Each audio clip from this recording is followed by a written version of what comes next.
Goeiemorgen, broers en susters, familie, vriende, allemaal wat vanoggend my stem kan hoor. Dit is Sondag 3 Mei 2020. Ons is in 'n tyd waarin ons in lockdown en al hierdie dinge nou verkeer. Tyd waar mense baie vraai het. Tyd waar die land, die wêreld vir 'n oomblik tot stilstand gekom het. Kerke is gesluit.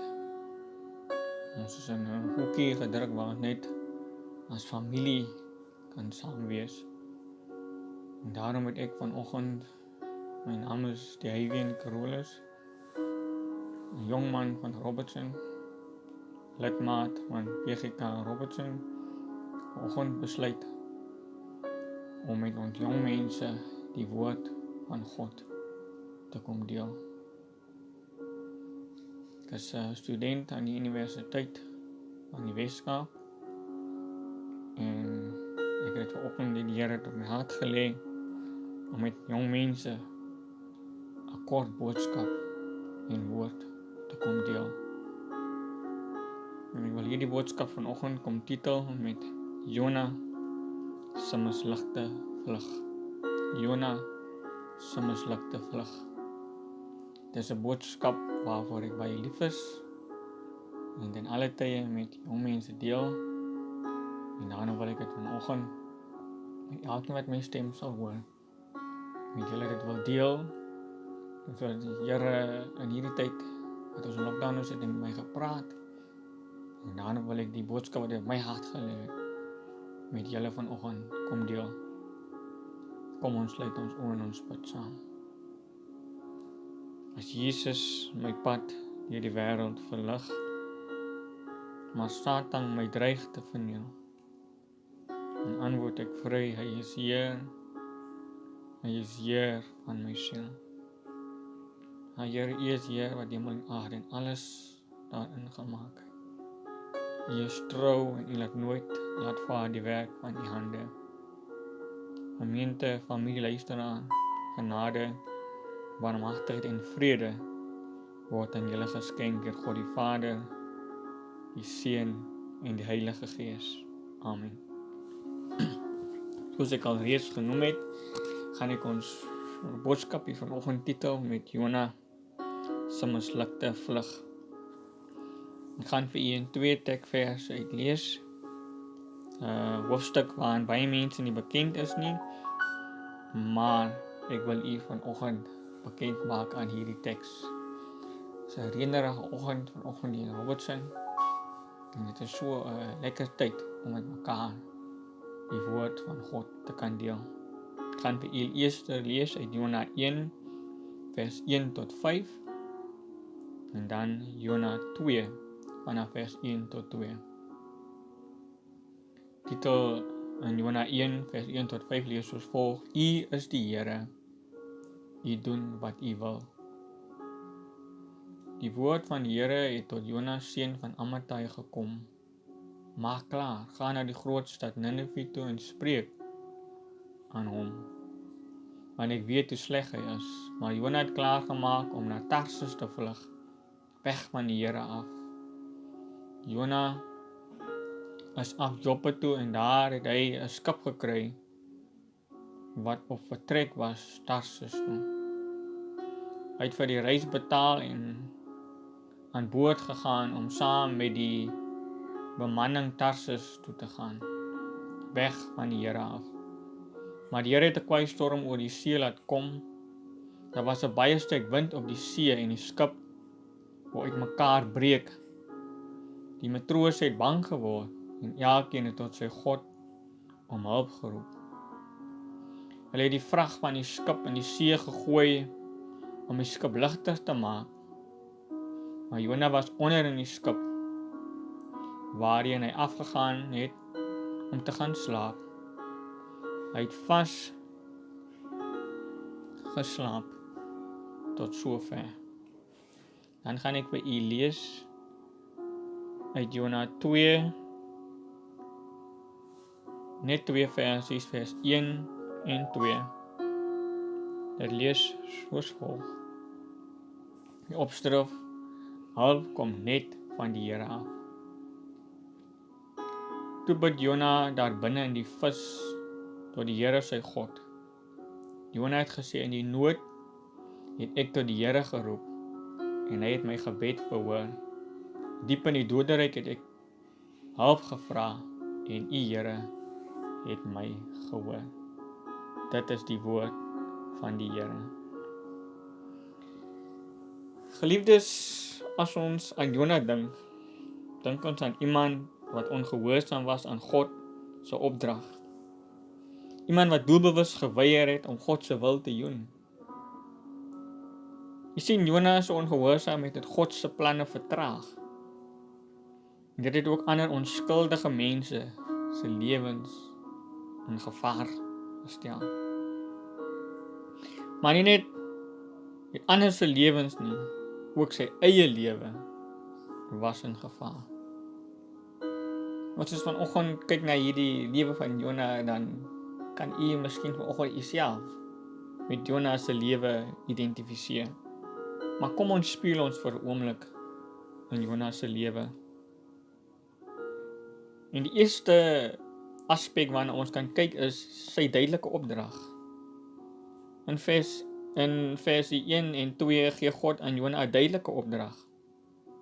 En die woord van die Here het gekom tot Jona die seun van Amittai en gesê, maak jou klaar. Gaan jy na die groot stad Ninive en preek daarteen, want 'n boosheid opgestyg oor my aangesig. Dit was op sy vlak en God het op 'n unieke manier seker gemaak dat Jona die opdrag verstaan. Hy stuur hom na Ninive toe met 'n goeie rede, want God het geweet dat Ninive gered moet word. Liewe jong, maar net soos in die tyd van Jona is dit vandag nog God se wil dat alle mense gered moet word. Miskien is dit hierdie virus wat God gebruik om mense tot stilstand te bring, om hulle weg te neem van hulle sosiale lewe en hulle tot op 'n punt te bring waar hy vir hulle sê, ek kan jou red uit jou sondige lewe uit. Maar kom ons luister verder wat God wil sê vir ons. God wil jongmense vandag nog gebruik wat hulself beskikbaar stel. God wil vir jou gebruik vanoggend wat luister om 'n groot opdrag uit te voer. Om disippels van alle nasies te maak. Een van my gunsteling teksverse. Lukas 20 vers 2, die oes is wel groot, maar die arbeiders is min. Jesus het sy lewe vir alle mense aan die kruis afgelê. Sy bloed het gevloei sodat alle mense gered kan word. Aan die kruis het hy sy liefde aan ons bewys, soos opgeteken in Romeine 5 vers 8. Hier op aarde het hy nou hande en voete nodig. En God wil vanoggend met jou wat luister, hy wil jou as hande en voete vir hom gebruik op hierdie aarde. En hy het jou nodig om sy liefde wat hy aan jou bekend gemaak het, ook aan anders te bewys. Hoe betrokke is jy wat vanoggend luister in die opsig? Jona het 'n duidelike opdrag van God ontvang. God praat ook miskien vanoggend met jou. Die tweede aspek is, hy doelbewus God se opdrag geweier. In versie 3a sien ons, maar Jona het hom klaar gemaak om na Tarsus te vlug. Hy het nie op pad na Ninive nie, hy is op pad na Tarsus toe. Miskien is jy ook vanoggend daar, die jong man en jong dogter, jy het die opdrag van God ontvang. Hy het dit duidelik aan jou gemaak, maar jy is op vlug. Jy het 'n verskoning, ek is te jonk, my lewe lê nog voor my uit. Ek kan nie dit doen nie, ek kan nie daai doen nie.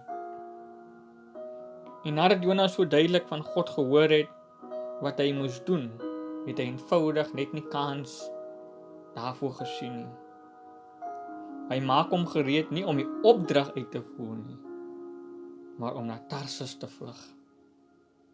En jy sien hy slaan op vlug en hy begin sy eie begeertes te volg. Soos is vandag in ons gemeenskappe, kyk jong mense wat nie meer onder ouers se gesag wil staan, maar wat besig is om hulle eie ding te wil doen.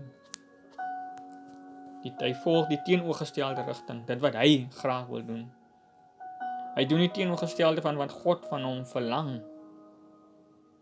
Jona het nie kans gesien vir God se opdrag nie. Hoekom? Omdat Nineve sy vyande was. God stuur ons baie keer om ons vyande te gaan red.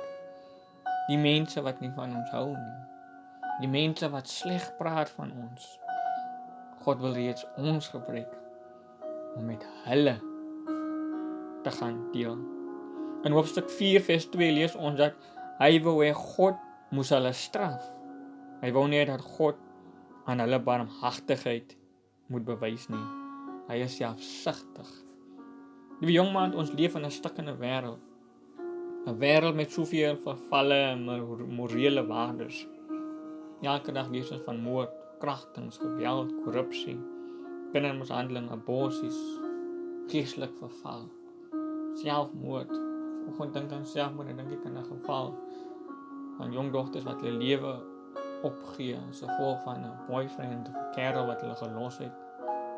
Dat ons baie jong mense in lewens lei, saam bly en al hierdie dinge. En God wil jou gebruik om sy verlossingsboodskap van hoop aan daardie mense te bring. Nie om hulle te oordeel nie, maar om hulle te sê dat God het hulle lief. God wil jou vanoggend gebruik. In vers 4 lees ons, maar die Here het 'n sterk wind op die see gewerp. En toe daar 'n groot storm op die see ontstaan, het die skip gevaar geloop om skipbreek te ly. Jona se lewe was nie alleen deur sy ongehoorsaamheid bedreig nie, maar die ander mense sinne ook. Sy ongehoorsaamheid het dit vir baie ander onskuldige mense baie moeilik gemaak. Het amper die mense se lewens gekos. Hulle het van hulle besittings verloor, soos ons gelees het in vers 5. Dan het hy ook God se planne vertraag. Die eerste van alles is, of van alles was, dat hy van God se aangesig weggevlug het. Of hy het gedink, hy vlug van God se aangesig weg. Dit beteken ook dat hy van sy taak, die doel wat God hom gegee het, weggevlug het. Jy sien 2 maal word hierdie uitdrukking beklemtoon of herhaal om te beklemtoon dat Jona sy opdrag wil ontduik. Dit is tragies om te dink dat Jona sy opdrag probeer ontduik, maar tog kan hy nie van die gevolge daarvan ontduik nie. Liewe jongman, ongehoorsaamheid het 'n duur prys. Om God se opdrag te ontduik het tragiese gevolge. Nie net jou eie lewe word daardeur geraak nie, maar ook hulle na aan jou, jou familie, jou geliefdes, jou vriende, jou gemeente, jou land, die wêreld. Die laaste aspek waarna ons vanoggend wil kyk is Jona se opregte berou. Ons lees in hoofstuk 2 vers 1, en Jona het tot die Here sy God geroep en gesê, uit my benoudheid het ek die Here aangeroep, en hy het my gehoor. Jona kom aan die einde tot homself, en werp hom tot God. En wat doen God? Die wat probeer van hom wegvlug, die wat tot berou kom, die wat besef, God gryp in. Jy sien, dit is die wonder van God. Hy spesialiseer in herstelwerk. Hy is 'n spesialis daarin. Dankie Jesus. Hy skryf niemand af nie. Jona het berou gehad, en God het gehoor en geantwoord. Want hy beloof mos, ek sal hom wat na my toe kom, nooit uitwerp nie. In hierdie gedeelte word God se liefde, genade en geduld duidelik bewys. Want jy sien, hy gee Jona 'n tweede kans. In vers 10 sien ons God het diep in Jona se hart gekyk en sy eerlike en opregte berou raak gesien. Liewe jongmaat, liewe mami, liewe papi, oma, oupa, luisteraar. Wat sien God aan jou hart raak? Miskien kan jy nie sing nie, want ek kan ook nie sing nie. Miskien kan jy deur jou danspassies. Miskien is jy ook 'n prediker. Deur jou drama. Is daar ook dalk 'n opregte berou in jou hart, omdat jy dalk besig is om te vlug? Of is daar dalk 'n begeerte om jou opnuut van die Here te wy, sodat hy meer effektief in sy diens kan wees? Toe Jona bereid word vir God se opdrag, is meer as 120.000 mense se lewens gered. Liewe jongmaat, daar is mense wat God nie deur jou lewe wil bereik. Is jy vandag bereid om aan God 'n ewige ja te gee? Want jy sien, die middelpunt van God se wil is 'n veilige hawe. En daarom wil ek vanoggend afsluit deur te sê, God het jou nodig. God wil jou gebruik. God het jou lief. Jy is die instrument wat hy in hierdie stikkende wêreld wil kom gebruik. Kom ontvang die seën van die Here en gaan huis toe. En sy vrede verkondig die woord van God. Die Here is voor julle om die weg gelyk te maak. Die Here is langs julle om julle in sy arms toe te vou. Die Here is agter julle om die aanvalle van die bose af te slaan. Die Here is onder julle om julle te dra as julle mag val. Die Here is binne julle om julle te inspireer. Die Here is rondom julle om julle te seën. Die Here is bo julle om julle te seën en te beskerm. So seën die drie enige God, Vader, Seun, Heilige Gees, julle van nou af tot in ewigheid. Amen.